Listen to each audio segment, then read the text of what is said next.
the big town. Yeah, terrific, isn't it, Francis? Sort of takes your breath away. But not my appetite. How can you look at that wonderful sight and think of anything so trivial? Being hungry is not trivial, cousin. You'll soon find that out unless we start raising a little lettuce pretty pronto. In New York City? Raise lettuce?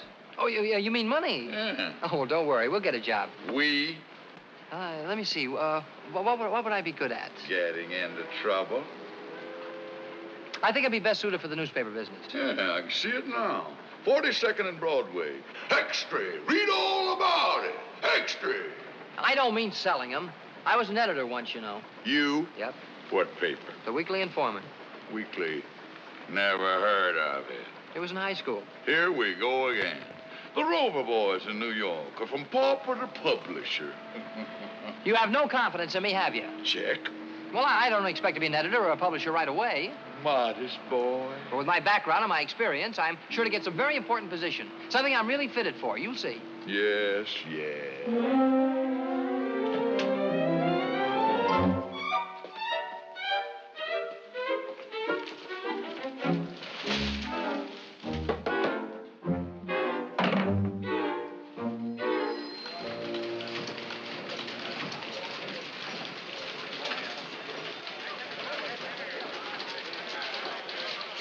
Copy, boy.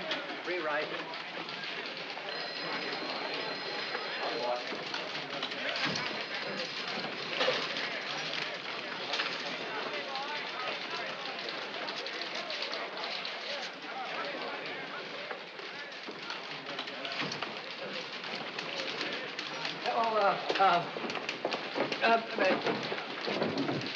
Miss Ames. Hey, Pete. Huh? You see my pipe round anywhere when you cleaned up? Pipe? Oh, I don't clean up anymore, Mr. Ross, but I'll ask the new guy about it. I'm a full-time copy boy now. Well, congratulations. Thanks. Way you're going, I better keep an eye on my job. Oh, you don't have to worry. I'm not going to be a sports writer. I'm going to do yarns on murders and rackets. You know, big important stories like Mr. Austin. Copy, boy. Oh, excuse me. Yes, sir, Mr. Austin. Stick this on the chief's desk, kid. I gotta beat it to the 8th precinct. You bet, Mr. Austin. Thanks, kid.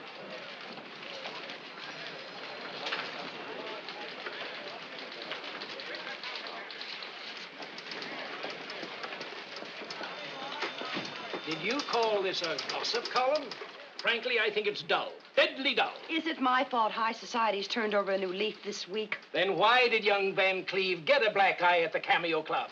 And where did the Arthur girl go on her honeymoon with the crooning pugilist? Polly Pry of the Clarion seems to know. She's also cost the Clarion $50,000 in libel. Would you like that?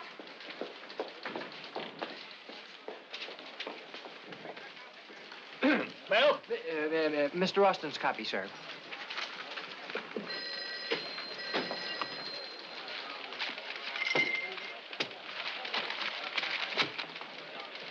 May I get you a Coke or something, Miss Ames? No, thanks. But if you could whip up some poison for that one, I'd appreciate it. Well, I think your column's swell. Never miss it. I'm flattered, but there may not be a column to miss unless I can dig up some wealthy and prominent family skeletons. Copy, boy. Oh, excuse me. Say, is Mrs. Potterby what you call the society stuff? Mrs. Henry Potterby, the banker's wife? Yeah. I'll say she is. Why, do you know something? Come on, give. What about Mrs. Potterby? Oh, well, nothing, really. It's mostly about a chorus girl named Trixie Blue. What does Trixie Blue have to do with Mrs. Potterby? Well, nothing. She doesn't even know her. But you see, her husband... Whose husband, Trixie's? No, Mrs. Potterby's. But he won't be for long. Don't you believe it? They're devoted to each other. Well, not since the raid.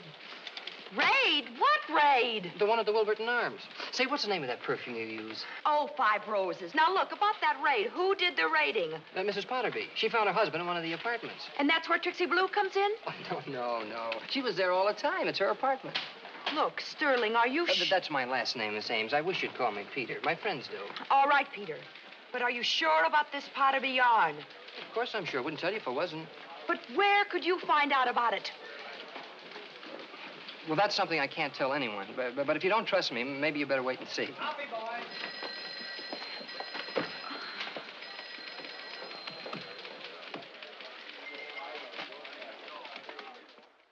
This is Mrs. Potterby. Who? Yes, Miss Ames. The Daily Record understands you You found your husband last night under, shall we say, most embarrassing circumstances? You couldn't possibly know that. The photographs haven't even been developed yet.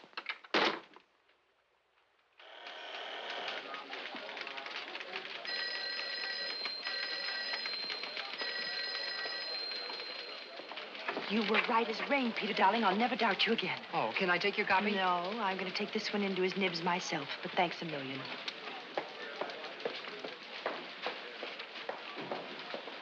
Peter, darling. Copy, boy. Copy, boy.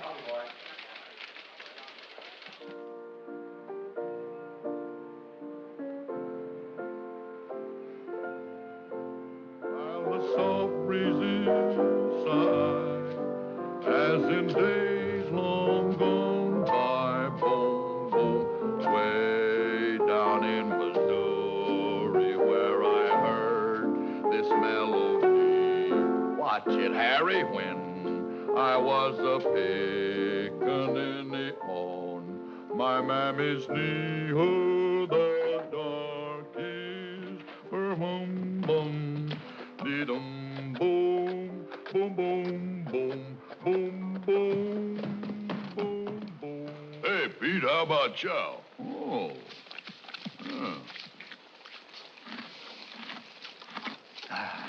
You feel all right? What's it I smell, huh? Oh, it's 5 roses. Couldn't you just bathe in it? Well, that'd be one way of becoming the mule of distinction. Copy, boy. Yes, sir. To rewrite. Oh, yes. Oh, Sterling. The mayor's chewing his fingers off up to his elbow, trying to figure out how I learned about the new highway proposal. Thanks a million, kid. Oh, that's okay. Mr. Vance, have you had a chance to talk to Mr. Henderson about me yet? Well, not yet. But I won't forget it. Oh, well, thanks a lot. Roger. Oh, Sterling, thanks for this tip. Oh, you're welcome, sir. But don't forget to put in a good word with the boss for me, will you? Sure. Oh, when you get time. Sure.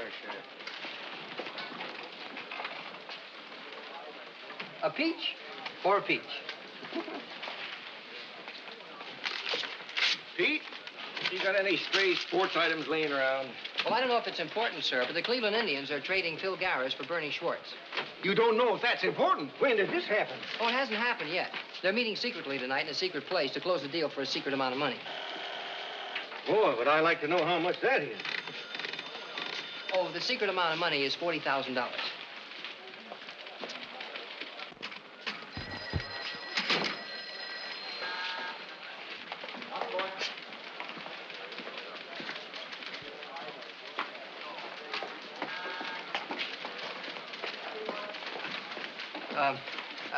I don't mean to bother you, Mr. Austin, but I wonder if you'd do me an awfully big favor when you have a minute to spare. You've caught me in a very spare one, Pete. Just name it. Well, I rewrote that piece like you suggested, sir, and I wondered if you'd mind taking a look at it again and see how I did. You know, my one ambition is to be an ace reporter like you, sir.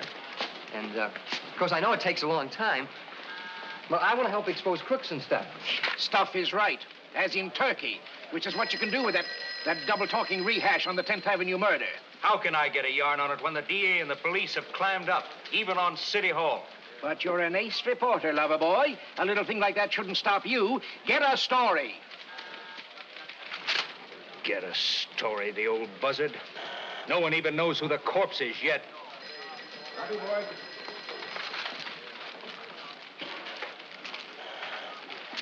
Well, if it's any help, sir, the murdered man was identified as Joe Brang, a small-time New Jersey gambler. He was shot twice through the head at short range with a .38. Now, Captain Cranston, the ballistics expert, said it was the same weapon used in that Westchester bank robbery last week. Now, they've got a dragnet out for an ex-convict named Eddie Frippert. That's why they don't want anyone to know. He and Brang were working together, and the police figured that after they pulled the bank robbery, they got into an argument over dividing the loot. I hope that helps, sir. But you left out Frippert's middle name, Sterling. Oh, Max. Look, kid, is this on the level? You're not just playing reporter and making all this up. Oh, no, sir. It's just like I told you, honest. But when it's so hush-hush that a fairly smart news hawk like me is stymied, how in blazes did you get a line on this? I can't tell you, sir. You just have to take my word for it. Okay, I'll do it. After all, no smart reporter divulges the source of his information, does he? Thanks a million, kid.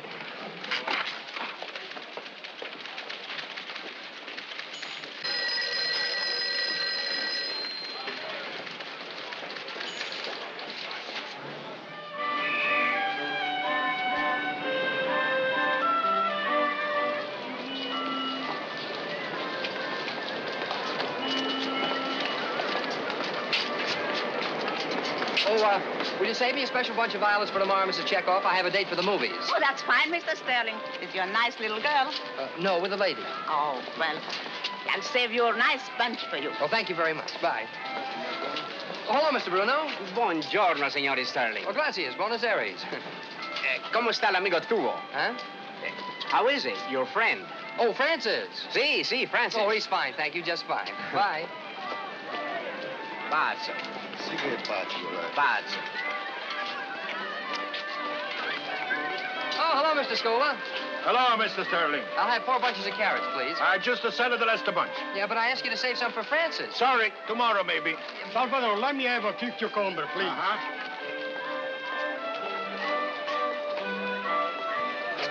Mr. Sterling! Mr. Sterling!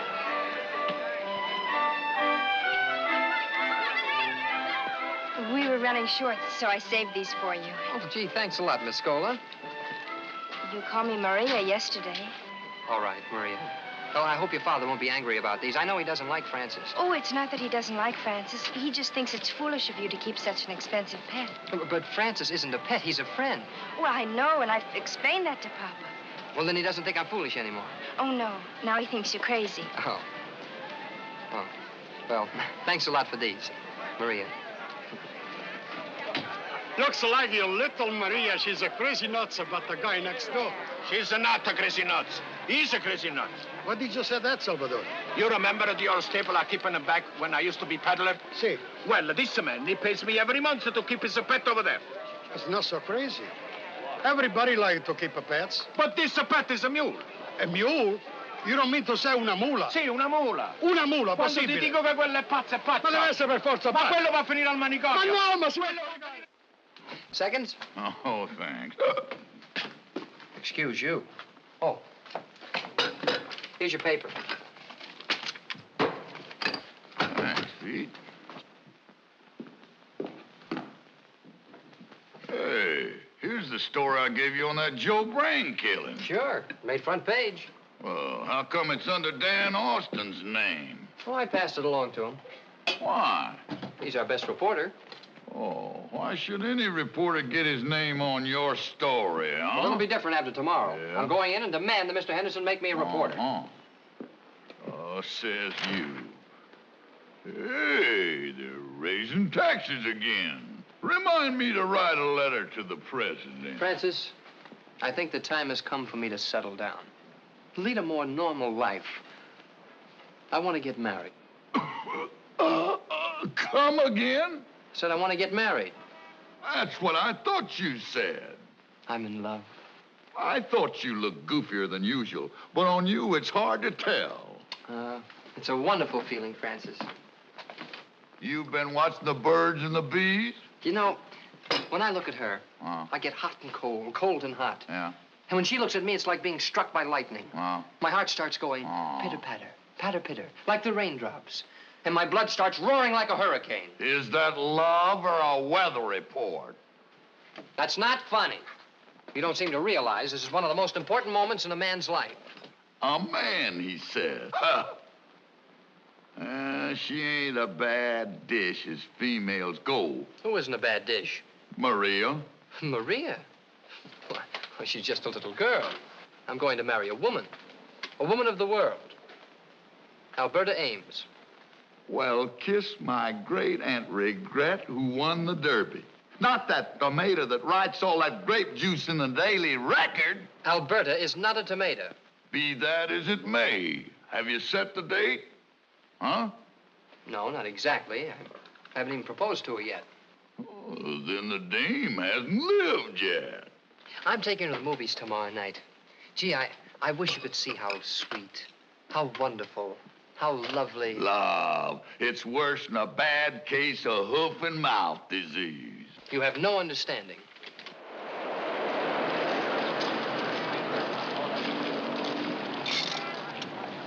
Well, here we are. Are we? Oh, yeah, yes, we are, aren't we? Well, I certainly enjoyed the movies, Miss Ames. So did I. All three of them.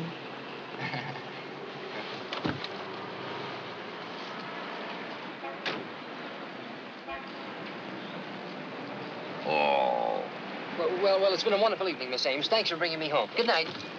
Peter, aren't you going to ask me in? In my apartment? Just you and me alone?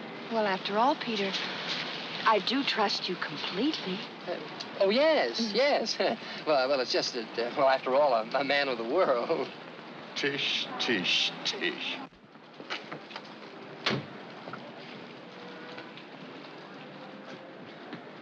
Hey, he's biting off more than he can chew. Well, it's not much, but it's cheap. Oh, well.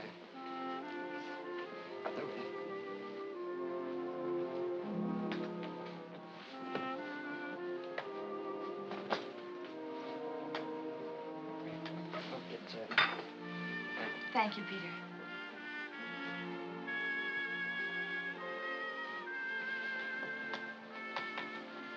How about a drink? Oh, well, you name it. Root beer? No, lemonade. An orange pink. Maybe we better skip it. Oh, no, I'll go. I have to drive. Oh.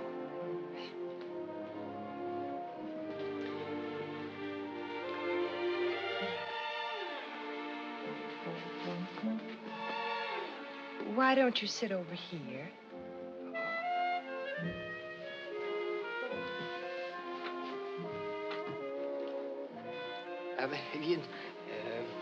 Well, do you know Keats? Well, I don't know him very well.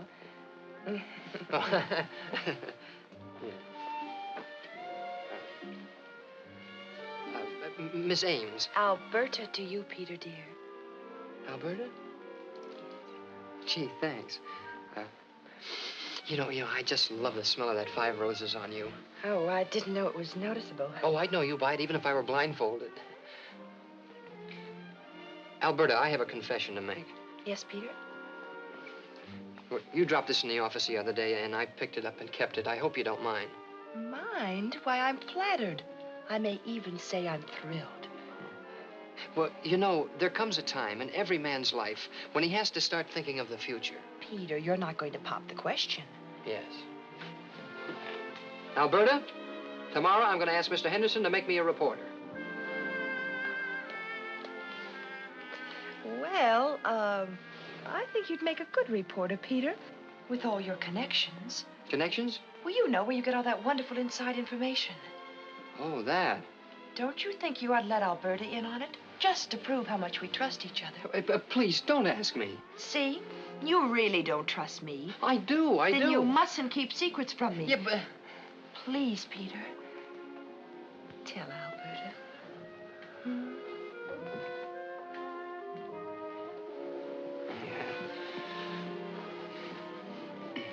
All right. It's Francis. Who's Francis? No, he's a friend of mine. We met in the Army. He saved my life. He carried me 7 miles through enemy lines. 7 miles? Mm-hmm. He must be quite a guy. Oh, he's tops. The only mule in the world with a Purple Heart. Mule? Purple Heart? Peter, what are you talking about? Francis. He won a decoration in Burma. He's got it pinned up in his stall. Now, I'll tell one. Oh, it's the truth, Alberta. Come on, I'll take you out the stable so you can meet him. Meet him? Oh, yes. You can see for yourself. It's just out through the kitchen. Come on. Please. Please. I've always wanted you to meet Francis anyway. You'll get a big kick out of him. I hope he's still up. Oh, the lights are on. He's probably reading. He reads. Oh, sure. He's been through the Encyclopedia Britannica 7 times.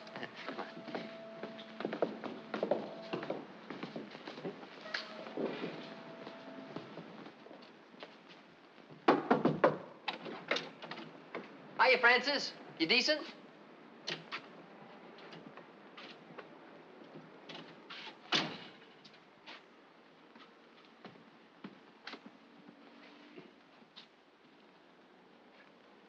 Well, look sharp, you lucky fella. I brought Miss Ames out to meet you.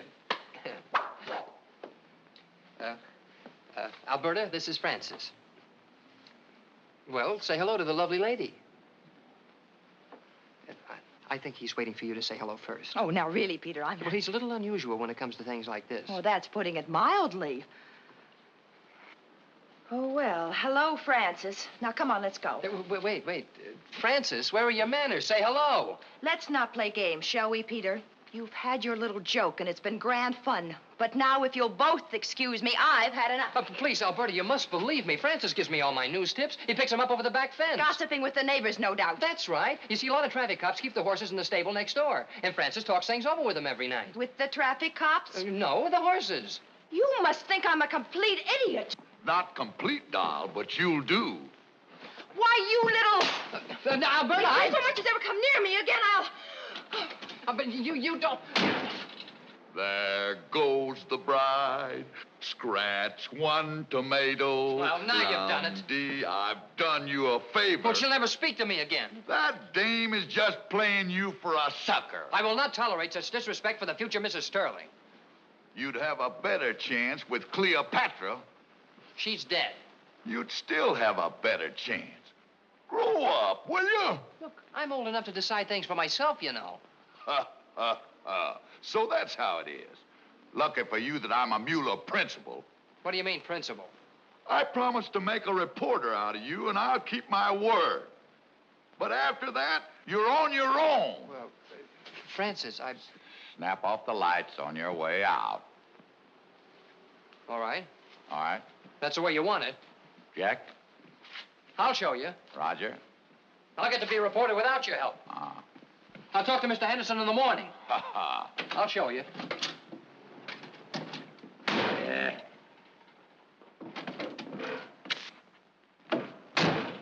Good night, lover boy.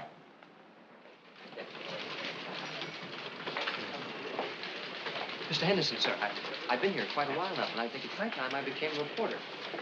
Oh, Ed, did you tell Mr. Henderson I'm waiting? Yeah. Well, He knows.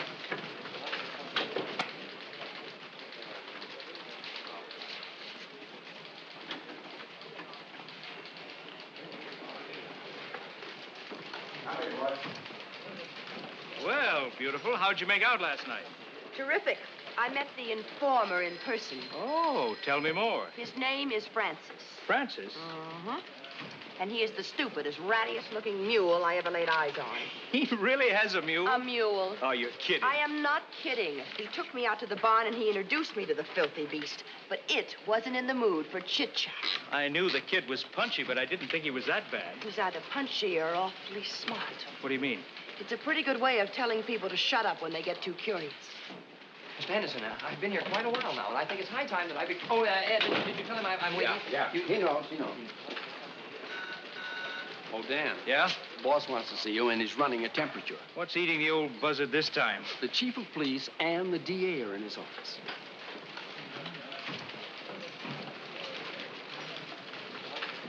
This is the sort of thing we can't have. It makes our job twice as tough. Come in, Dan. Shut the door.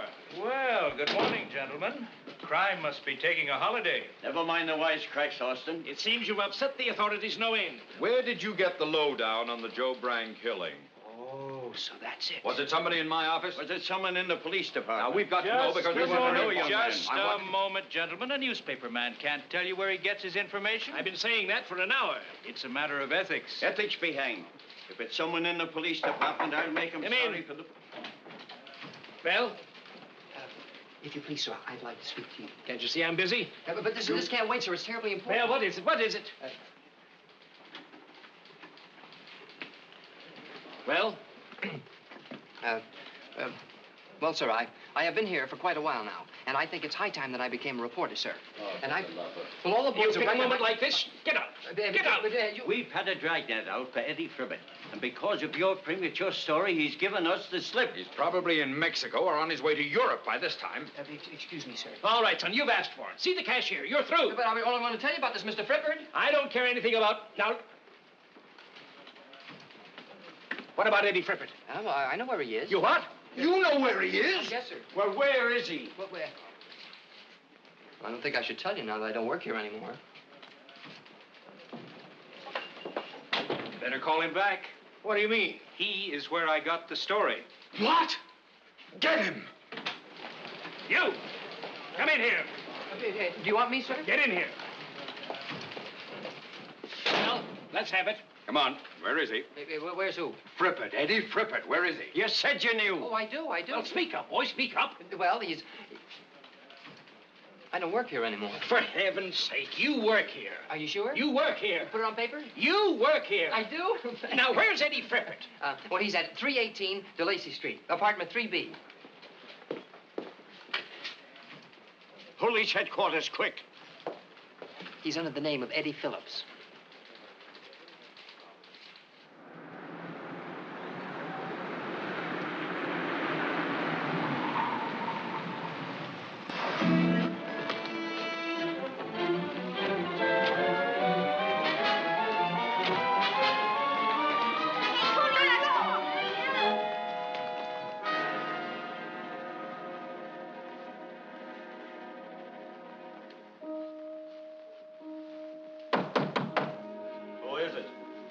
Janitor. There ain't no janitor, copper.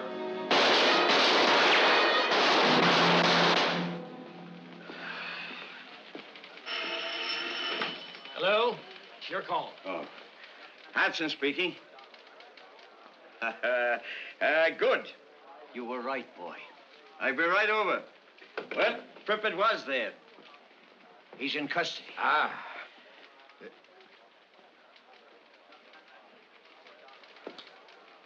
Well, Sterling, you'd better start talking. Yes, give it to us straight. Who do you know in my office? Your office? Who are you? The district attorney. Oh, how do you do? The district attorney? I didn't even know you had an office. How do you make your connections with police headquarters? Yeah, well, I guess I take the rapid transit to 42nd Street. Don't be funny. Who tipped you off to Eddie Frippert?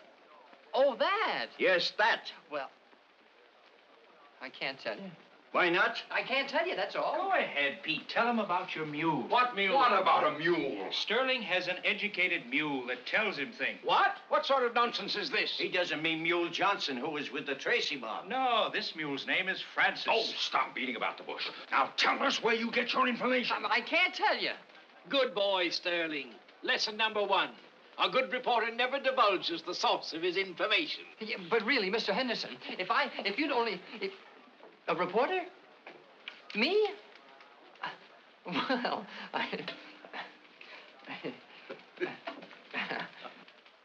Stop the presses. Stop the presses. Tear out the front page. Copy, boy. Stop the presses. Stop the nonsense. Yeah. Stop the nonsense. What are you supposed to be? Well, I'm just practicing how to be a reporter. After all, with all the scoops you're going to give me. Oh, I should have stood in bed. Well, what's wrong? Making you a reporter was one thing. Fixing it so you can keep the job, well, that's another. Yeah, well, wait till I'm a top reporter on the record. Alberta will come crawling, begging me to forgive her. Bourgeois with ketchup. Stop dreaming. Let's get to work. For this, I got the Purple Heart with 4 palms.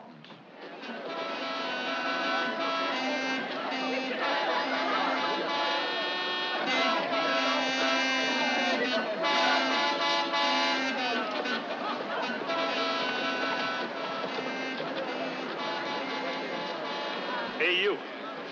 Yes, sir? What's the idea of the mule? Huh? Oh, well, I happen to be a member of the press, sir. We were just roaming around to pick up some news. And do you have to take the mule along with you and block traffic to do it? Well, he's the one who gets the stories. Oh, a wise guy, huh? Well, no, sir, I'm not a wise guy. Well, look, he's getting a story right now. He's what? From your horse.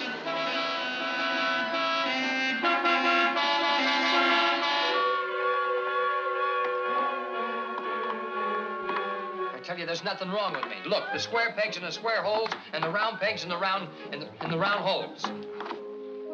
Now, Dr. Foster, about this young man's psychotic obsession concerning a talking mule. It's not an obsession. Dr. Goodrich, I'm convinced that this obsession is definitely an image symbol. Tell me, young man, when you were a child, why did you hate your father? I didn't hate my father. Then why did you hate your mother? I didn't hate my mother. Well, you certainly hated somebody. I didn't hate anybody.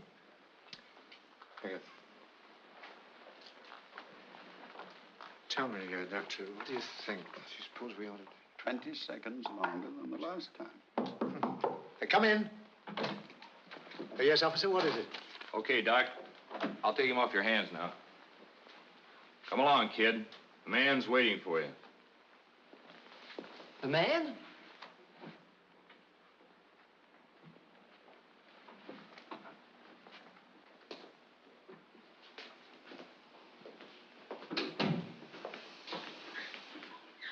Oh, Mr. Austin, am I glad to see you? I was afraid it was... Cheer up, kid. The release took some doing, but you're all in the clear now. Oh, well, that's wonderful.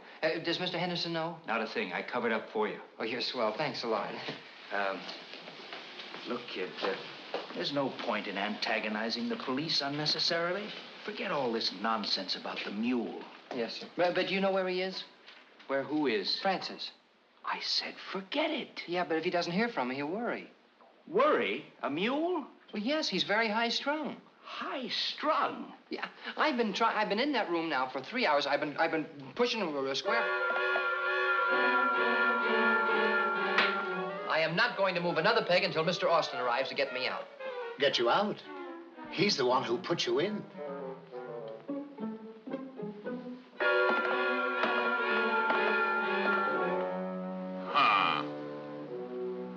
The breadwinner. Yeah. Hiya, Francis. It's about time you got home. Huh? Where you been? That's a nice welcome after what I've been through today. Yeah? They had me under observation. Twice. So? They thought I was crazy. And they let you go? That's not very funny. Pete, I told you 1,000 times, if you so much as mention me, you'll wind up in trouble. Yeah, but everyone keeps asking me how I find out things. You don't have to tell them. Just wink and act mysterious, like this. Ha. Get it? Well, I'll try it. All right. What about some news? We haven't picked up any today. Hey, what do you mean, we? I didn't take Florabelle to lunch for nothing. Florabelle? Who's Florabelle? Sharpen your pencil, kid. Wait. Are you ready? Okay, go ahead. Huge gem robbery. The Swank Jewelry Store of Van Cardle and Company was robbed in broad daylight this morning by 3 armed men. Mr. Van Cardle said... Mr. Roger Van Cartle, the owner, was on the telephone when Duke Treswell, A.C. Ducey Davis, and Red Crispy, 3 Sing Sing parolees entered. Duke Treswell immediately pulled a gun.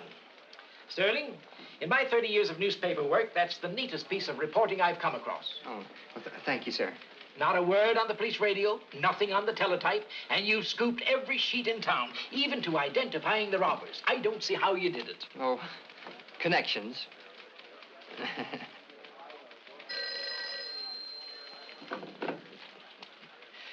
Yes, Henderson speaking.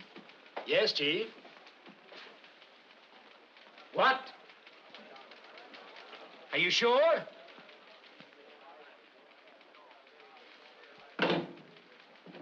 Sterling? Yes, sir. That was Inspector Hanson on the telephone. Oh, really? Yes, he told me why there were no police calls about the robbery. Well, I guess I didn't want to frighten off the robbers. No, Sterling, because there didn't happen to be a robbery. Oh, no robbery. No robbery? Well, there must have been. Why must there have been? Well, he told me all about it. Who told you all about it? Francis. The mule? Yes, sir. A madman who carries on conversations with a talking mule. And I had to believe him. Yeah, but Mr. Henderson, sir. Young man, What? do you realize what you've done? We'll be sued by these 3 men. We'll be sued by the jewelry store. We'll lose half of our circulation. 30 years in the business, and you ruined me and the Daily Record in one fell swoop. Yeah, but Mr. Henderson... Young man, which one of my competitors put you up to this? Speak up. Which one of them did it? Well, it was my own idea. I mean, no one did. I'm going to finish. As soon as I get... Hello. Hello. Yes, Henderson speaking. This is Roger Van Cardle of Van Cardle and Company. How dare you, Mr. Henderson? How dare you? This establishment prides itself on being absolutely impregnable. Mr. Van Cartle, I assure you, the entire thing's a mistake. A horrible mistake. And an expensive mistake, Mr. Henderson. Our clients may hesitate about storing their valuables with us. We are therefore going to sue your paper for thousands. We'll sue for millions. But... Mr. Van Cartle, we'll print a retraction. You've got nothing to worry about. Absolutely nothing to worry about. Sterling, I demand to know where you got this story. Well, you know how it is, Chief. I don't know. Where did you get it? A smart reporter never divulges the source of his information. Smart reporter, huh? I'll get it out of him, Chief. I'll handle this, Mulvaney. Now, look, son. You knew all about the crime before it was committed. You knew the participants. You knew the details. You must have been in on it. No, sir. Now, unless you explain to me how you knew so much, I'll have to arrest you as an accessory before the fact. But... Well, if you must know, it was through Toodles. Who's Toodles? Is she Duke Criswell's girl? Now, take it easy, men. Now, tell me, who is Toodles and what's her last name? She doesn't have a last name. She's a horse. You mean she's a big, fat broad? No, she's a horse. Another one of your jokes, huh? It's no joke, sir. Well, I think I'd better explain. I think you'd better. Yes, well, you see, sir, Duke Creswell goes around with a waitress named Annie. And Annie has a sister named Minnie who works in the laundry. And she goes around with one of the drivers. And his horse's name... Toodles. Yes. Yes, his horse. That's right, sir. And when Toodles heard about the proposed robbery, she told Florabelle. And who is Florabelle? She's on the police force. Listen, wise guy, we don't have any Florabelles on the police force. Oh, yes, you do. She's a traffic horse. A traffic horse? Yes, up in Harlem. And when Toodles told Florabelle, Florabelle told Francis. And Francis... and...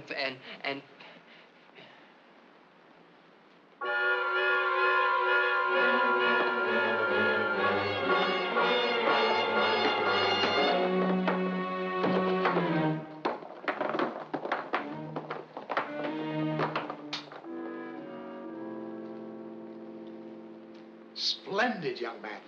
A new record for this boy. Oh, does that mean I can leave? Leave? Are you crazy? That's what we're trying to find out, Doctor. Oh, yes, of course. Now then, gentlemen, about these schizophrenic hallucinations. They're not hallucinations. Francis does talk. Tell me, young man, do you ever hear strange noises? Unusual sounds, peculiar vibrations? What do you mean, sir? Well, whistles, bells, horns. Oh, yes, sir. Regularly? Yes, sir. How do you explain that? I live down by the East River. No, young man, you don't understand. Do you ever smell unusual smells? Smells? Yes, strange smells that you can't identify. Oh, yes, sir. How do you explain that? I live down by the river. Is it one particular mule, or do all mules talk to you? Just one, sir. Francis. But did you ever hear things talk to you? Tables, chairs, airplanes, toothbrushes? No, sir, of course not. How about chickens? Can chickens talk? No, sir. How about parrots? Can parrots talk? No, sir. But parrots can talk. I know they can. But you said they can't. But you're all looking at me like I'm crazy. Now, I'm not going to answer one more question until I can talk to Francis.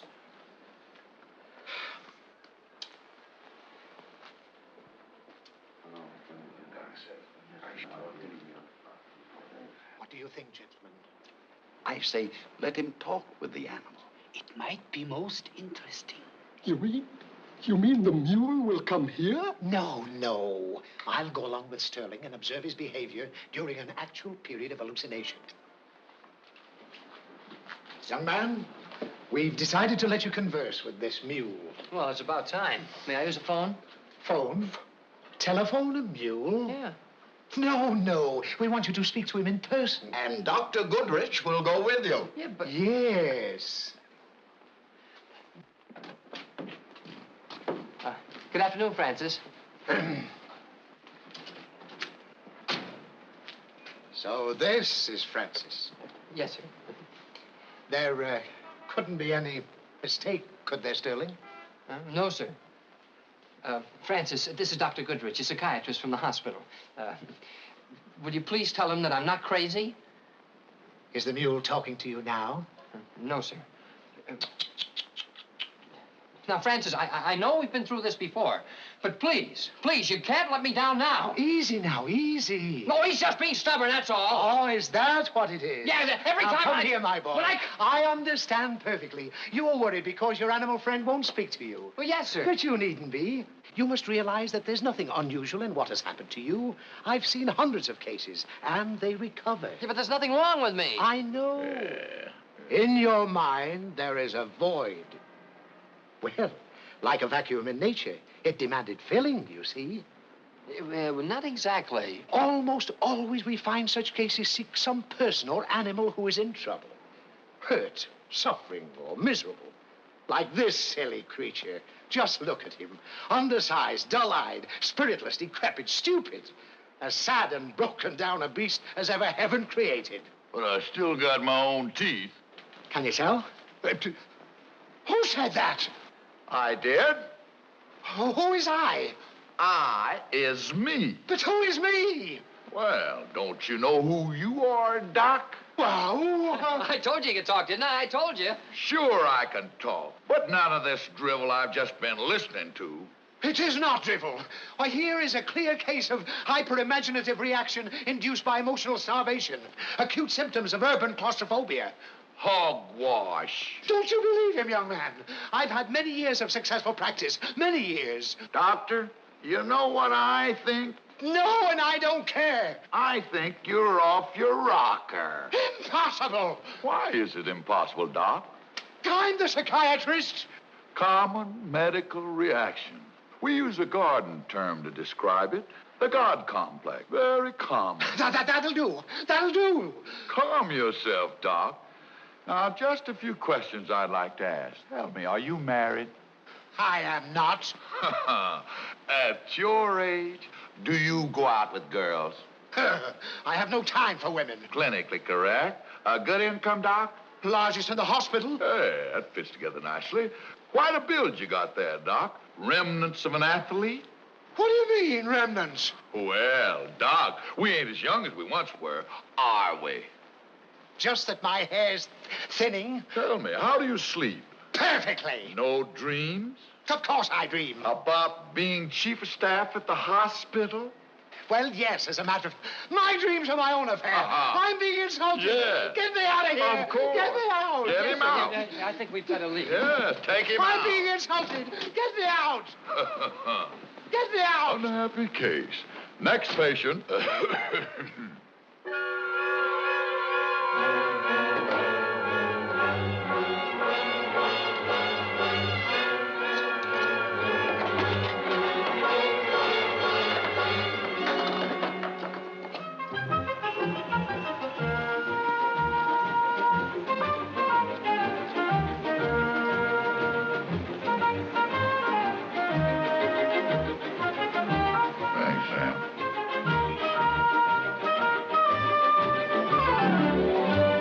Is this on the level, girls? Huh? Direct from the start.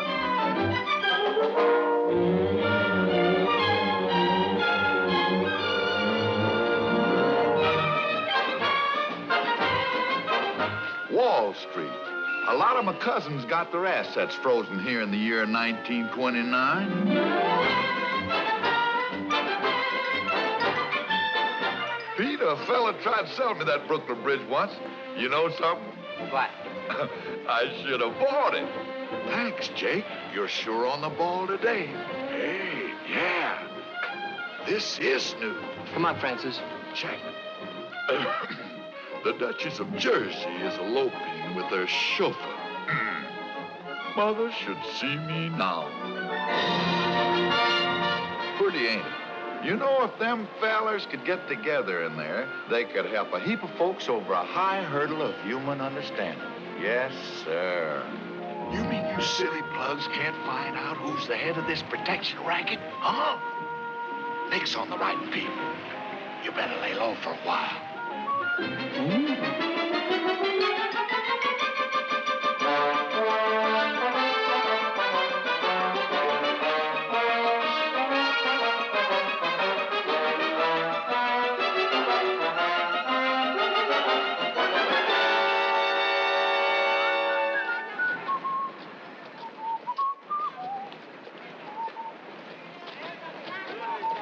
Good evening, Mr. Stanley. Hello, Mr. Francie. Good evening, Mr. Seidler.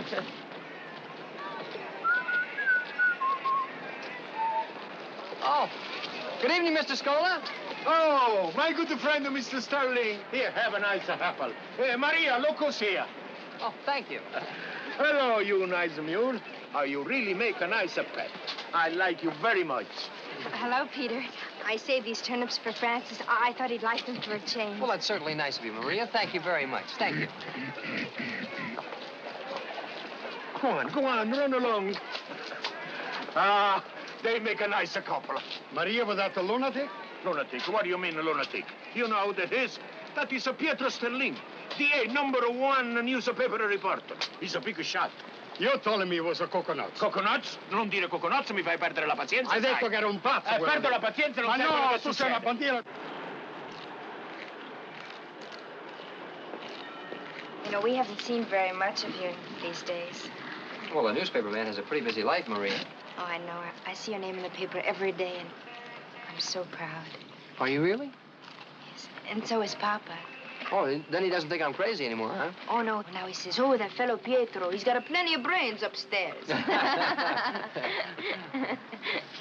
You've got an awfully pretty laugh, Maria.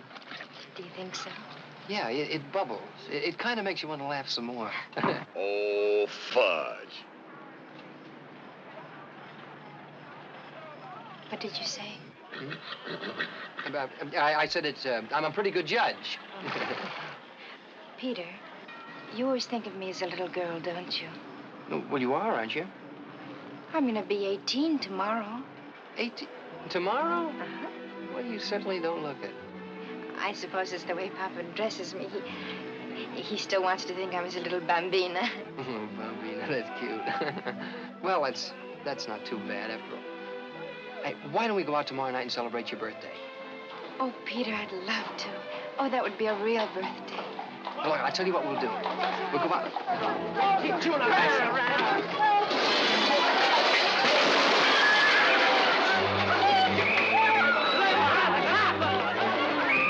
That's a second of time. That's a too much, you know? Take it easy. You'll be all right. Get it out. Let me help you. Do you know who those men were? Come on, Giuseppe, tell us. I think they were the insurance people. The insurance people? What do you mean? No, don't ask me. I don't know nothing. Please, don't ask me. All right, break it down. Come on, give him some air here. Get moving. Come on, get along with it. You know better than that. Come on, move along. Come on, break it down. Oh, come on, let's go here. I'm going to take a chance, Pete. That horse was right. The yarn I'm going to give you will bust this town wide open. You mean that old peddler getting beat up? Is that important? Yeah, and he's just one of the hundreds of little guys that's being gypped by one of the biggest rackets in this town. From now on, you're a crusader. A crusader? Not a top reporter until you started a couple of crusades. Start riding. Shoot. Racketeers terrorizing small merchants. Racketeers, huh? Don't interrupt. That peddler's horse was tough enough to understand. How come? Oh, he talk with an accent. Racketeers terrorizing small merchants by Peter Sterling. Under the guise of selling insurance, a group of racketeers... headed by a supposedly reputable businessman, has been exacting tribute from small merchants, peddlers, and street vendors in various parts of the city. I don't like it, Brad. Not one bit. Looks like one of our clients did a little talking, Mr. Garnett. Headed by a supposedly reputable businessman? The newspaper didn't get that from any client. Nobody knows about me except you and a few of your boys. You know you can swear by me and the boys, Mr. Garnett. I don't swear by anyone, Mitchell. Well, it might have been just a lucky guess. Some reporter fishing in the dark. I can't take any chances. I've worked too hard keeping myself in the background. Get me Alberta Ames at the Daily Record. I've got to find out what this fellow Peter Sterling knows. Miss Ames and I used to be rather chummy. I'm sure she'll be glad to cooperate. Miss Alberta Ames, please. Yes? Why, certainly. Jeff, darling, how very nice. It's been such a long time. Yes, too long. Alberta, you can do me a slight service, and you'll find me most grateful. Who? Yes, I know him quite well. I'm sure he'll be delighted.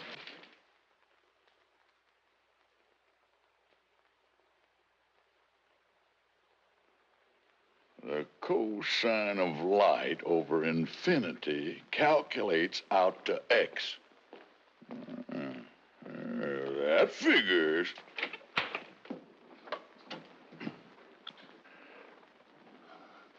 Well, how do I look? Oh, no. You didn't have to rent that monkey suit just to have a date with Maria. Oh, it's not Maria. Something else came up, something very important. Oh, you made up with that tomato. She's not a tomato. How did you know? By the look on your puss. Well, I told you she'd changed her mind about me. She came over today and apologized for the way she's been acting. So you still think that night-blooming cabbage goes for you? Of course, it would never occur to you that she might love me. You? Me. Ha ha. Pardon my hairy legs. Anyway, you gotta skip the date. Skip it? What for? Pete, I got some real hot news for you. Hot news? Oh, can't it wait? Listen, I just found out who the head man is in the protection racket. Well, can't it wait till I get back? Do you want the story or don't you? Well, of course I do, but you don't understand. It's just not Alberta. I have a dinner date with some very important people at Mr. Jefferson Garnett's home. Garnett? Yeah. That's the guy. He's the head of the racket. Oh, don't be a jackass. Look who's calling who. Why, you're just making that all up because you don't like Alberta. That figures. Well, I got a right to pick my own friends. And so have I, Fancy Pants, so button up your lip. Don't slam the door. Well, listen, you... Oh, Amscray.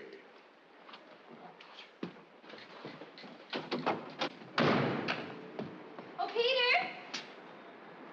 Oh, why, you didn't tell me we were going formal. Huh? Well, we're not. I mean, there's been a change in plans. I was just coming over to tell you. A change? Yes. Miss Ames has invited me out to meet some important people. Well, you know how it is with newspaper men. We need influential contacts. Oh, sure. I understand, Peter. That's all right. Yeah, well, we'll go out tomorrow night, okay? Oh, well, Maria, here, I want you to have these. And happy birthday. Oh, no, I couldn't, Peter. You better keep them for your date. I brought these carrots for Francis. Well, thanks. Well, I was a little rude to Francis just now. Perhaps I'd better go back and apologize.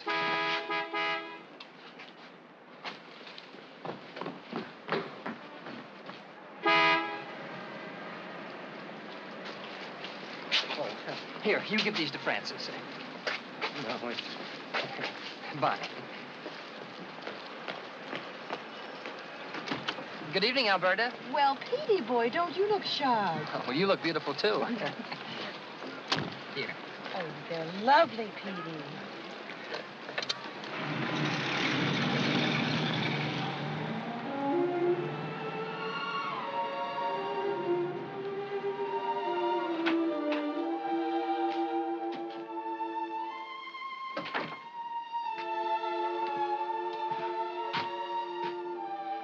I'm so miserable, Francis.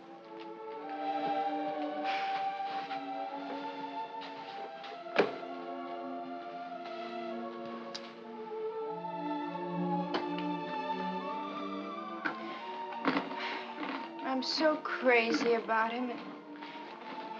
He doesn't even know I'm alive. It's lucky for me you don't know a word I'm saying. How can you care for that guy?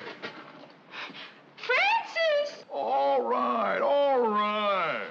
But you're talking. Well... But mules can't talk. Well, women can, unfortunately. Now, relax. I want you to give Pete a message for me. Yeah. Tell him from now on he's on his own and not to look for me. Oh, you're not leaving him. I'm finished, through, and tell him that's 30 for tonight. But you can't go. He'll miss you. He needs you. Who says I can't? Him running out on his friends for that Alberta Ames dame? Oh, but she is beautiful. And glamorous. I guess that's the reason Pete likes her. He always thinks of me as a little girl. Then why don't you grow up and get glamorous? Me? Why not? Hey, in a couple of hours, I could give you enough zing to land a fish like him. But how? Well, let me see. Well, first you gotta forget that Pollyanna ooze in your voice and give out with some low and throaty tones. You know, the kind of stuff that makes boys act like men and men act like boys. Listen. R-E-I-O-U. Come on, say it. R-E-I-O-U. Yeah, now you're putting a little smalls in it. Let me hear you say, How now, brown cow? How now, brown cow? Now roll it low and easy. Again. Come on. How now, brown cow? Oh, yeah. Now you're changing from a sapling into a tree. Throw it soft and throw it low, and you'll catch yourself that smoke. Hey, what kind of perfume you using? Sweet summer breeze. Sweet summer breeze. That's strictly for the cradle trade. For the long pants, you want moment of madness. Oh, I'll get some first thing in the morning. Okay. Let me see your wall. Yeah. Oh. Take those skis off. Put some bounce in it. Try it. Go ahead. Oh, no. Here, get a load of this. Da da da da da da da da da da da da. It don't mean a thing if you ain't got that swing. Francis! You got something to sell, so you sell it. Da da da da da da da da da da da da da. Strictly from the nursery. Hey, that'd fracture 'em in the kindergarten. No chic, no savoir-faire. What's that? I don't know, but that dress ain't got it. What about the one I've got on? Yeah. Take it off. I beg your pardon? I got ideas. Take it off. Why? Oh, I'm gonna make a few alterations. Well, I can't take it off in front of you. Why not? 'Cause I just can't. Do you want Pete or don't you? All right, turn your head the other way. I'm old enough to be your mother, your father. I'm old enough. Don't peek. All right. Hurry up and get that dress off. I got a wonderful idea. Yeah. All right. This works. Uh-huh. Now rip out the sleeves. The sleeves? Lower the hem of that dress 5 inches. 5 And the neckline right down to the shoulders. Why, Francis, that's so daring. Hey, you know, after I get you dressed up, you know what Pete's gonna do? What? He's gonna take you in his arms and he's gonna say, "Oh, darling, to me you're the quintessence of feminine loveliness." Ah, Francis. Oh, slush.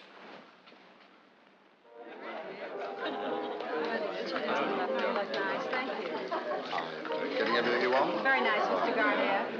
Excuse me, ma'am. Just a minute.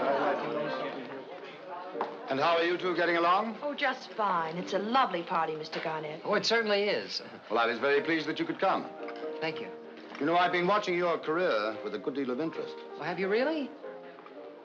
Well, you've become one of our most important newspaper men in such a short time. It's miraculous. Really, quite miraculous. Well, you're right, Mr. Garnett. We're all very proud of Peter down at the Record. It's nothing, really. Nothing. Your kind of news is very important to our city. Let's go into the library where we can talk quietly. I'm sure that Miss Ames will excuse us. Oh, you go right ahead. I can manage to amuse myself nicely. Thank you. Please, let me. Thank you. Excuse us. Certainly.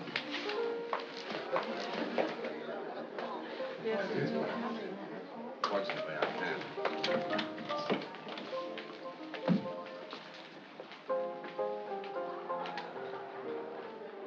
Make yourself comfortable. Oh, thank you.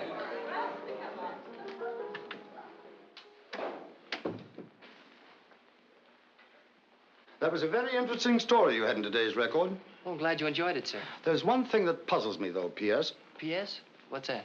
They're your initials, aren't they? Oh, yes, sir. I'm known as J.G. It's informal, and I like it better than nicknames, don't you? Oh, yes. J.G. That business about a protection racket, that's a horrible thing, terrorizing people. Is your story based on actual fact or just an imaginary bit of sensationalism? Oh, it's actual fact, sir. One never knows what goes on right under one's very nose, does one? Yeah. You were a very clever young man to uncover something like that, even before the police. It's all in a day's work, sir. This reputable businessman you mentioned as being head of the organization, do you have any idea who he is? No, not yet, but I expect to find out who he is later on this evening. Really? That's interesting. Very interesting. Something funny, Mr. Sterling? I was just remembering. Francis tried to tell me it was you. Me? Yeah, the head of the racket. I guess that's Francis' idea of a joke. And who is Francis? It's one of my connections. Well, he must have rather a strange sense of humor. I should like to meet the gentleman. No, you wouldn't. I shouldn't have even mentioned him. Well, on the contrary, I think you should tell me all about this Francis person. Well, if you don't mind, sir, I'd rather not. Is he the one who told you about the protection racket? Yes, sir. Then I insist on meeting him. If I'm supposed to be mixed up in this, he certainly must tell me where he gets his information. Yeah, but Francis won't talk, sir. Well, this is one time he'll have to, I'm afraid. Well, if you even try to make him, you'll be sorry. Are you threatening me, Mr. Sterling? Beg pardon, sir. May I serve either of you gentlemen with a drink? Not now, Mason. I'm afraid you misunderstood me, Mr. Garnett. I wasn't threatening you at all. It's just that Francis is very unusual. He's very, very stubborn. He won't talk to strangers. Sterling, how do you think I got where I am? It's from knowing how to handle people. Yeah, but Francis, it's not people. Well, you won't believe me, so I'll take you out to meet him sometime. Sometime? What's wrong with it now? Now? No.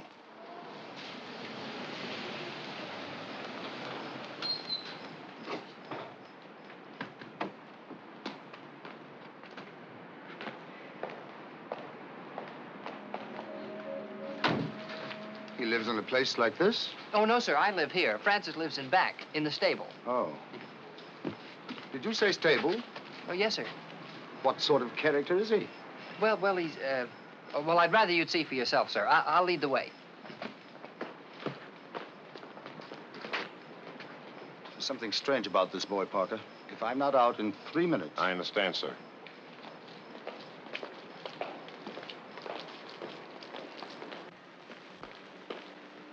Lights are out. Must be asleep.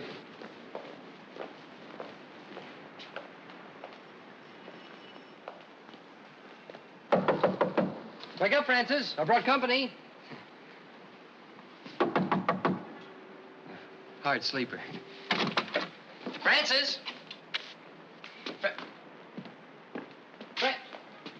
He's not here.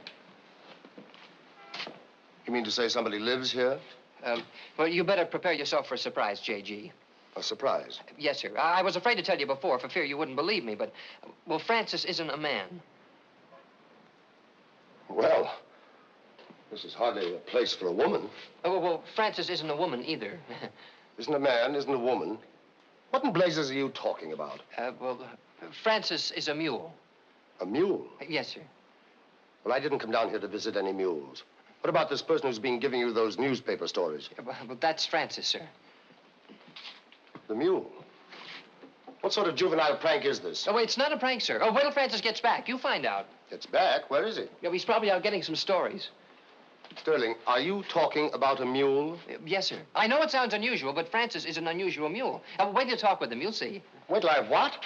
Talk with him, and you can pick any subject. You've been having a little joke at my expense, haven't you, Mr. Sterling? Well, no, sir. Well, either that or you're a mental case. Well, certainly not, sir. Say, what is this all about? Well, now, I'm not in the habit of being made a fool of. But, sir, J.G., Mr. Garnett, you don't understand. You're bending me. Listen, if you get me...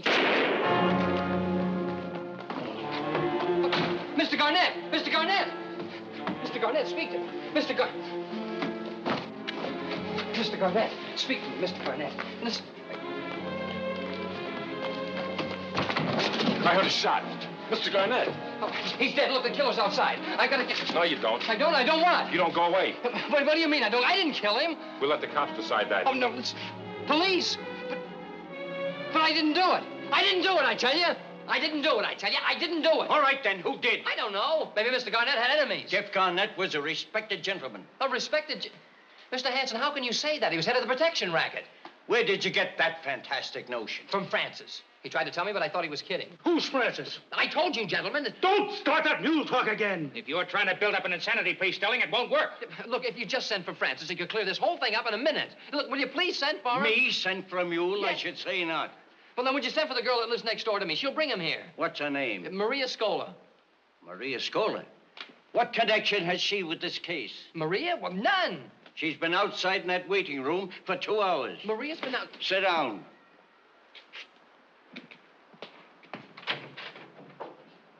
Would you come in here, please?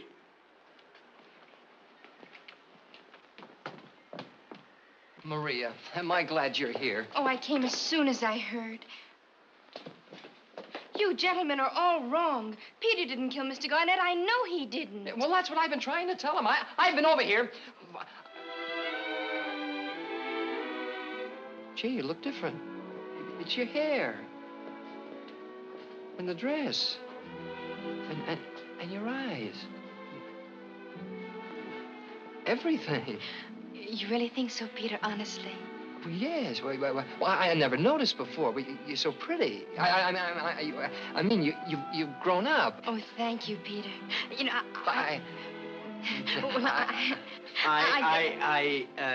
I hate to disturb you two lovebirds, but have you any evidence on the killing, Miss Scola? Evidence? Yes. Do you know who killed Garnett? Why, no. Oh, but I know that Peter couldn't. Why, he couldn't kill anyone. No, they won't believe I'm innocent, but they'll change their minds when Francis gets here. Oh. Look, Maria, would you please go home and get him? I can't. Francis is gone. What? He's gone. Gone? What do you mean, gone? Well, he told me to tell you goodbye. And he says from now on, you're on your own. My own what? Oh, no. No, he can't be gone. He can't get along without me.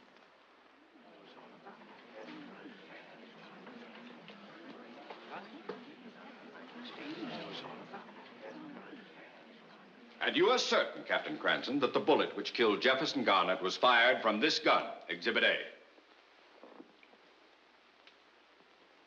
Absolutely certain, sir. And this is the same gun, is it not, upon which were found the fingerprints of the defendant? The same gun, sir. That will be all, Captain. Your witness. No questions.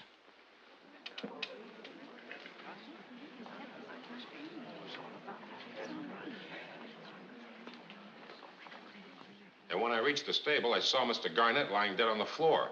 And Mr. Sterling, with the gun in his hand, was trying to run away. So I stopped him. And how long a period of time elapsed between the firing of the shot and your arrival at the stable? Oh, less than a minute, sir. That will be all, Mr. Parker. Your witness, Mr. Cavendish. No questions.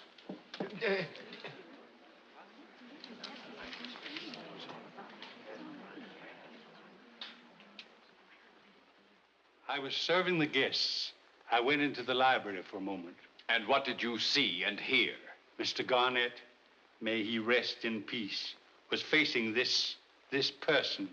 He was asking this person, are you threatening me, Mr. Sterling? And that was all you heard? Yes, sir. I closed the door immediately. Very good. Your witness?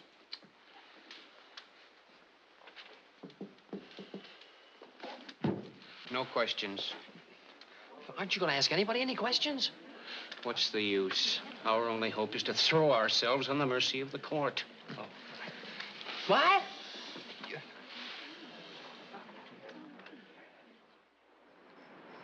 She don't look so good, Marie. I've been watching the jury 2 weeks. The way they look at him, I'm afraid it's no good. Papa, look. Ferencz on already. You'd think he was never coming back. His only chance is to plead insanity upstairs. Oh, Papa, you know he isn't crazy. No. You wait until the jury hears him talk about the mule. Papa, I want to tell you something that I've never told you before. I've talked to Francis. That's nothing. When I used to be a peddler, I used to talk to my horse. Oh, giddy up, back up. Oh, but Papa, you don't understand. I've talked to Francis, and Francis has talked to me. Sure, I remember what... You mean Francis, the mule? He talked to you? Yes, Papa. Oh, Mamma mia, this is contagious. Adesso mio figlio è pazzo. Oh, Papa, you've got to believe me. Francis really talks. Oh, please, un momento. We not to get excited. When you say this mule talk, you don't mean he talk. You mean he talk the mule talk. No, Papa, Francis really talks. Exactly the same I do in English. You don't call that dialect English, do you, Paisan? Who say that? Oh, you've come back. Oh, So you don't like the way I talk, huh? What? Francisco, the mule. Oh, mamma mia. Oh, look at, hey. Papa, what's the matter? Papa. After the shot was fired, Mr. Sterling, and you picked up the gun, what did you do next? Well, I started after the murderer, but the chauffeur stopped me. But you do admit that you and Garnett were scuffling just as the shot was fired? Yes, sir. Ah. And what was this scuffle about? Well, I think he was worried about how much I knew. How much you knew about what? About him being head of the protection racket. What? That's not true. It's a lie. Mr. Sterling. Yes, sir? You've just made a serious charge against a person who's unable to defend himself. Do you have any evidence to support your statement? Well, no, sir, but I'm sure Francis does. Francis? Who is Francis? Well, I might as well tell you now as later. Francis is a mule. A mule? Young man, the acoustics in this courtroom are not as good as they should be. It sounded as though you said mule. I did say mule, Your Honor. Mr. Evans, has this defendant been examined by a psychiatrist? Yes, Your Honor, by one of the top men in the psychiatric field, Dr. Ernest Goodrich. Is Dr. Goodrich in the court? No, Your Honor. He's in a sanatorium. A complete nervous breakdown. And what were his conclusions as to the defendant's mental condition? That he was sane, Your Honor. I knew you wouldn't believe me, Judge. But Francis is a mule. A regular mule with 4 legs and big wobbly ears, and he talks. But he's got more brains and a bigger heart than anyone I know. And I should have listened to him. 'Cause he's the best friend I ever had. Young man, in view of the findings regarding your sanity, all this testimony about a talking mule will have no effect. This court takes judicial notice that there is no such thing as a talking mule. There never has been, and there never will be, and there never... You can't bring him in here. But he's a witness. You can't bring a mule into the courthouse. But I told you he's a witness and he wants to testify. Come on, Francis. Francis!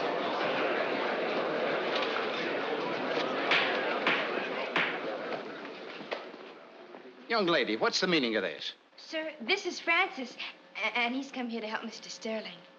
Help him? Yes, sir. He wants to testify. Don't you, Francis? Young lady, this courtroom is no place for facetiousness. I shall have you held in contempt. But she's not in contempt, Your Honor. Francis did come here to help me, didn't you, Francis? Well, go ahead and tell His Honor all you know about Mr. Garnett.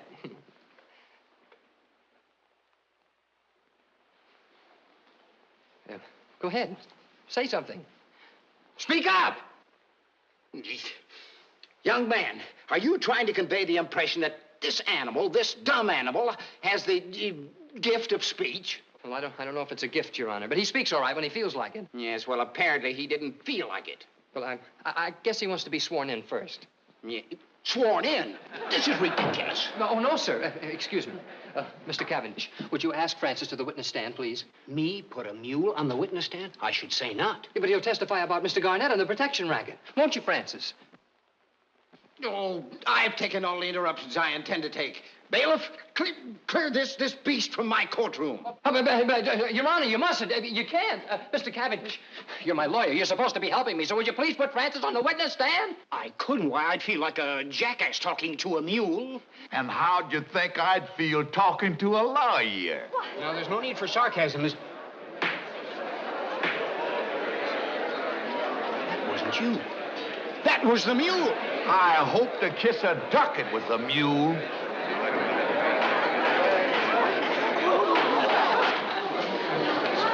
Clear the courtroom! Clear the courtroom!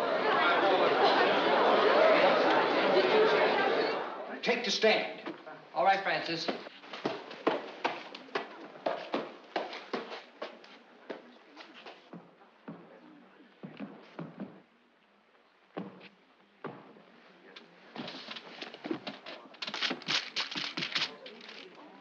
Sit down, Judge.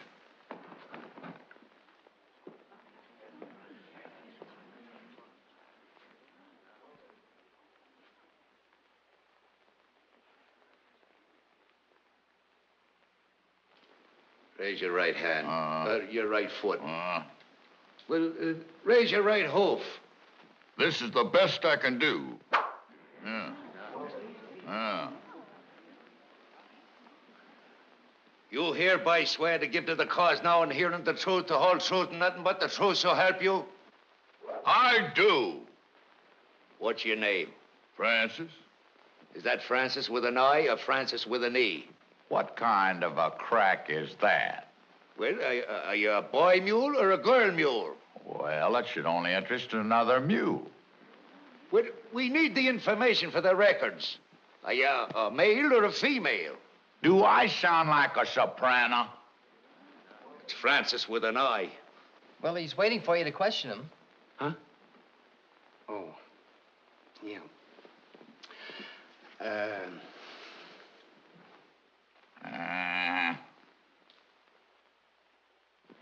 Well, sir, animal, mule, Mr. Francis, will you please tell the court and the jury what, if anything, you know about the alleged murder of Jefferson Garnett? Well, any one of 1,000 people could have killed Garnett. He was the head of the protection racket. How do you know? Every peddler in town knows, and they're all afraid to talk, but not their horses. What do you mean, not their horses? Just what I said, Judge. By tomorrow, I could have 100 horses here to testify. 100 horses? You mean all those horses talk, too? Talking horses? Don't be fantastic, Judge. I'd have to interpret for those morons. Your Honor! I object! Stay out of this, Blackstone. It's between me and the judge. The witness, this animal is testifying from hearsay. The Court of Appeals in the case of the People versus Martin, interpreting Section 8256 of the Code of Criminal Procedure, approves such testimony in cases involving murder in the first degree. Look it up, Counselor. Volume 526 at page 321, under point 3, 3/4 of the way down on the left-hand side of the page. Judge, come here.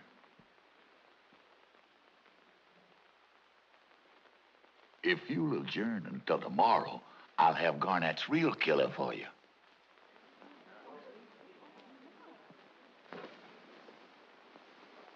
This mule's adjourned. Huh? This court is dismuled. 10 o'clock tomorrow morning. Thanks, Judge.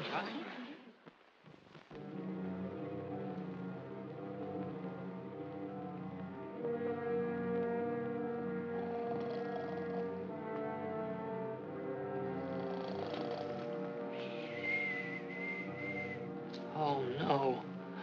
Maria. Did they catch the killer yet? No, not yet.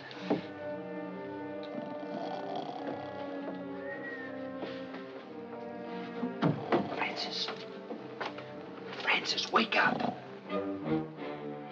What's the big idea? Well, you picked a fine time to go to sleep. Got anything better to offer? But nothing's happened yet. You wake me up just to tell me that? Look, you said the killer would be here tonight. I did. Now pipe down. Let me get the rest of my shut-eye hole. You don't seem to realize I'm heading for the electric chair. Well, when you gotta go, you gotta go. Come on, Sterling, let's get going. Oh, please, but the killer still may show up. Not a chance. It'll be light in a few minutes. I'm sorry, miss. Well, you meant well, Francis.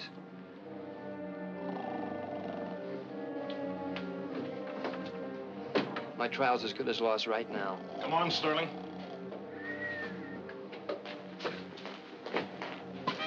Maria.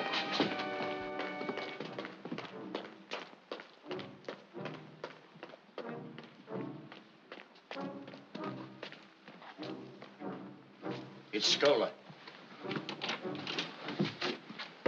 A car just to pull up, Chief. It was running without the lights. Maybe our man. Get set. All right. Francis, wake up.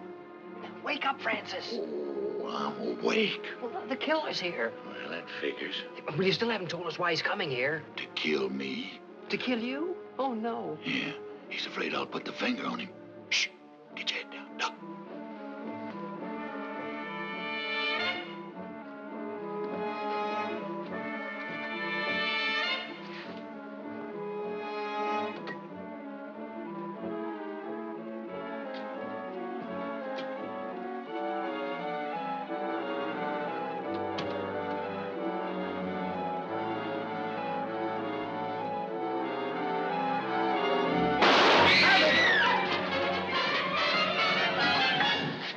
Dan Austin. Mr. Austin, I don't understand. Start talking. I don't know what this is all about. I came in to get a story about the mule, and I got shot instead. You need a gun to get a story?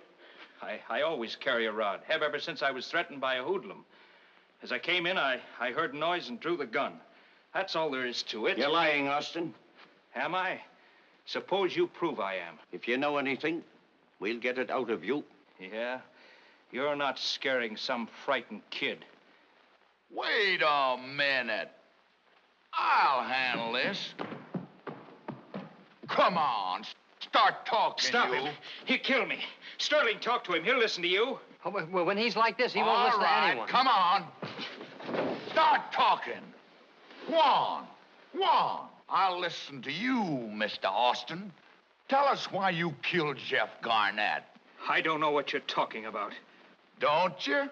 You've been sore at Pete ever since he took your spot as the #1 reporter on the record, right? You're wrong. I've always been Pete's friend. When you found out Garnett was the head of the racket, you decided to try a little blackmail on the gent, huh? You're crazy.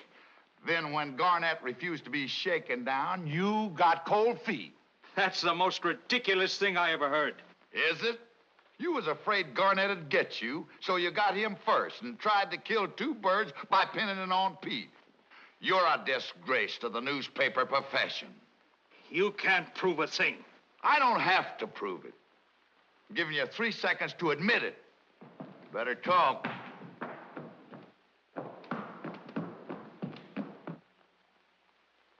One. You gotta protect me, Chief. It's your duty. This is illegal. If he hurts you, sue him. 2. 3. I'm getting on the target. The next one's coming at you. No. You better No, talk, I'll Bob. admit it. I'll admit it. I killed Garnett. Oh, shucks.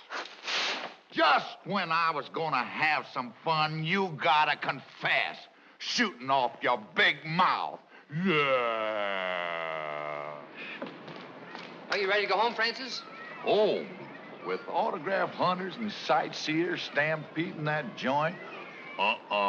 We gotta move. Yeah, I guess he's right. With you so famous, it'll be hard to find a place with any privacy. Well, I guess this means that you'll be leaving New York. Yeah, I suppose so. Who said anything about leaving New York? Yeah, but I thought... Well, I'll do the thinking around here. You see, Pete, something happened yesterday on my way to the courthouse.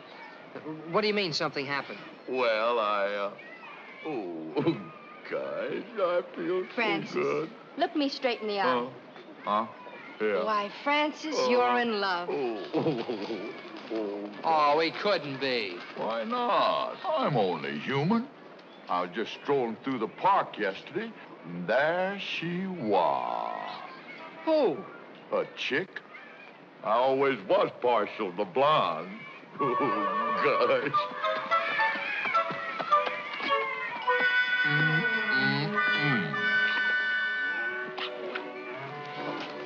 Excuse me. Francis! Huh? Francis, that's a zebra. Oh, don't let them pajamas fool you. Oh, don't be impatient, sugar.